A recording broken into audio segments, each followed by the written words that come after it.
There's a pattern that I see over and over again in my patients that might be your experience too. When I look back at the history of my patients with adrenal fatigue, it becomes obvious that many of them are high achievers, even overachievers, and they push themselves beyond their capacity to adapt to the stressors of life. And this is more about physiology than it is personality. We're all born with a certain size bucket of tolerance for stress.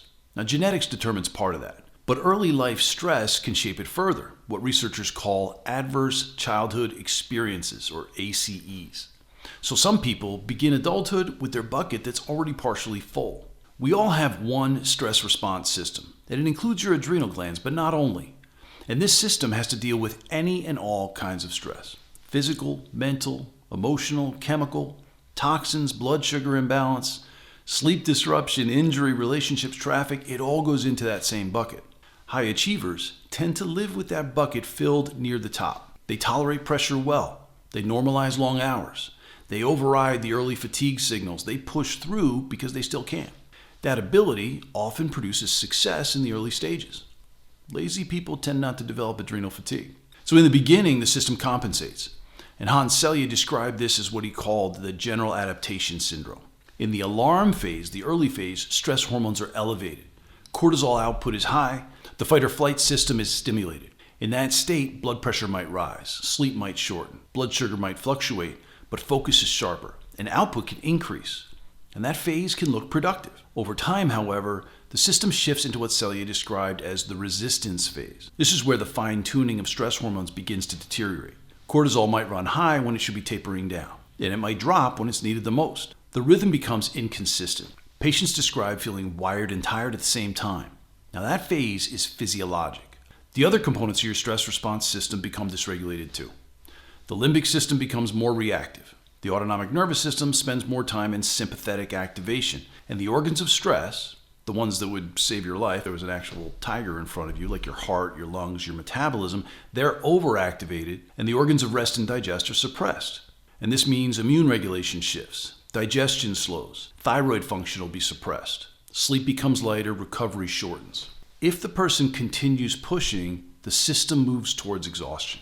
And at this stage, adrenal hormones have been overused and are no longer responding with the same strength. Fatigue deepens, brain fog appears, blood sugar control is way erratic, exercise tolerance declines. This isn't simply workload fatigue. It becomes bigger than just burnout. This is a stress response system that is broken and stuck. At a cellular level, this prolonged activation creates additional strain. Elevated stress hormones contribute to oxidative stress, damage in the body. Mitochondrial function will be impaired. Energy production becomes less efficient. The thyroid, which I describe as the engine of your body, it's suppressed by cortisol at every level it can. The adrenals act as the oil and gas in that engine, and when the oil and gas become depleted, the body slows the engine down purposefully. You can keep pressing on the gas pedal, but the system doesn't respond in the same way. You're basically running on fumes. Another layer involves blood sugar. Cortisol's primary job is to raise blood sugar when it drops. When cortisol regulation becomes erratic, blood sugar, that control becomes erratic too. Reactive hypoglycemia patterns appear, and that drop in glucose itself acts back as a stressor on the adrenals. It becomes a feed-forward spiral. It's human nature to keep pushing as long as we can, but all the while that bucket keeps filling. And that's especially true for higher achievers. Over time, insulin resistance, which is prediabetes, can develop when the system's been overused for too long. Abdominal fat deposition increases under the influence of cortisol, all while metabolism slows. High achievers often respond to this stage by increasing effort.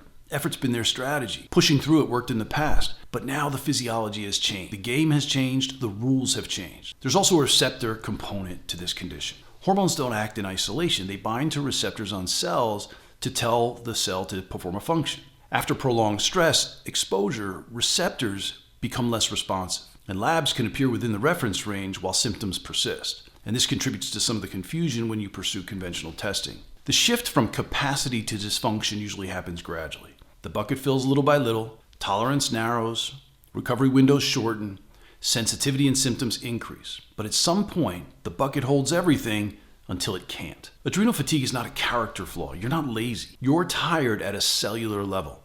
Adrenal fatigue is the cumulative effect of sustained stress load on a stress response system that has lost regulation. Think of a zebra in the wild running from a lion, not for seconds, but for months, years. but it's reversible. The path forward focuses on restoring balance and fine-tuning to that system. One of the ways we do that is create space in the bucket, and we do this with patients in 3 ways. 1, we help you identify what can be scooped out, which helps reduce the total load of stress in the bucket. 2, we teach you how to start poking holes in the bucket with tools and techniques that work for your individual system. And 3, we make the bucket bigger by healing the broken stress response system, which has been dragging down every other organ in your body too. This is where, my expertise and clinical experience ties everything together for you. Recovery doesn't occur instantly because this pattern's developed over many years. Although when you do things in the right order for your individual makeup, you will start noticing incremental shifts even within weeks. As regulation improves, symptoms will decrease in intensity, frequency, and duration over time. Less anxiety, better sleep, less pain, better digestion. While at the same time, you start to feel a bit more like your old self with increased intensity, frequency, and duration. Mood improves. Energy starts coming back. You can think again. It's all reversible when you finally understand and heal what the problem truly is at its deepest level. Information about care options are available in the description.